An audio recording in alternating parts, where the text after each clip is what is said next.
The reason humanity has never experienced any world-ending events is that future humans keep traveling back in time to stop them. You know this because there's one of them in front of you now telling you that you must absolutely not go into work today. Don't go to work today. The future, a grave man said, standing at my front door. Okay, I closed the door and headed back to bed. I barely made it a couple of steps before my doorbell rang again, setting off a chorus of barks from my dogs waiting for me in my room. Yes, I say, opening the door once more. The cool, pre-dawn air hitting my face and making me shiver. Don't you want to know why? The man from before asked. Not really, I yawned, wondering how long until I could curl back up in bed. You're just not going to go in? Just like that? I don't need a reason for a day off, I shrugged, pushing the door closed and turning back to my room. The doorbell rang again, setting the dogs off again. Sighing, I opened the door again. What? I asked the man still standing at my front door. Do you know who I am? Dude, it's like 4 a.m. I really don't care. I closed the door again, hoping he'd get the hint.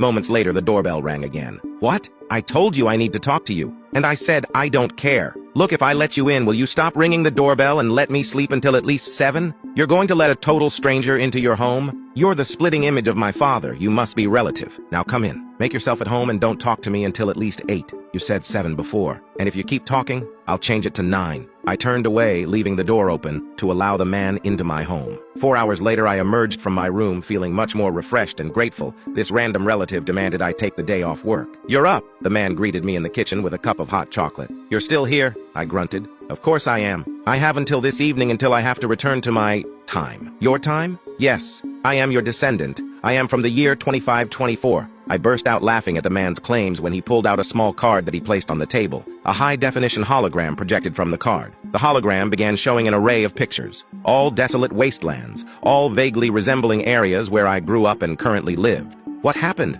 I asked the man, who seemed devastated by the images. You went to work today. Oh, come on, me going to work could not cause all this devastation. If you went to work today, my descendant said. Oh, come on, me going to work could not cause this. You have a meeting scheduled with a new client at 2:15 p.m. I saw something about that on my schedule. Truthfully, I had no idea what my schedule looked like. My secretary emailed it to me each day with a blurb on each client. I'd be lost without her. No, you didn't, the man stated as he fiddled with the hologram card. Another video played this time of me and a man I've never met. That is Kelvin von Trunch VIII, heir to the von Trunch fortune. Yeah, I've heard of them. I met Kelvin von Trunch VI when I was a child. He worked with my father for a while. When he died, the entire family just up and disappeared. Didn't even show up for the funeral. Before Kelvin VI died, he and his son, Kelvin VII, were working on a secret project. They were attempting to master time travel. Time travel? I laughed. My old man said that was impossible. Well, it looks like he was wrong. Anyway, after Kelvin VI died, Kelvin VII volunteered his family to test out the time machine he and his father has built.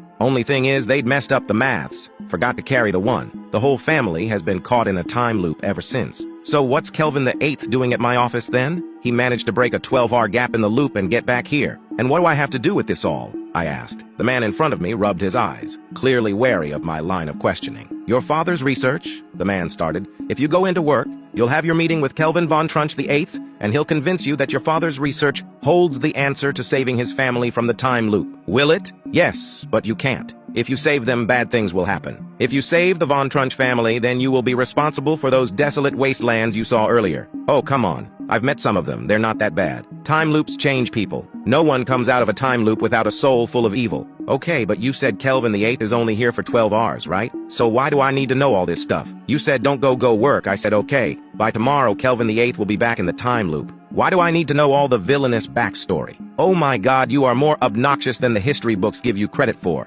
I'm in history books? Maybe I should help von Trunch. As I laughed, bars appeared on the windows, and large deadbolts appeared on the door, imprisoning me in my own home. Geez, learn to take a joke. I rolled my eyes, standing up and heading back to my room. I've got 12 hours to kill. I'm going back to bed. Lock up on your way out.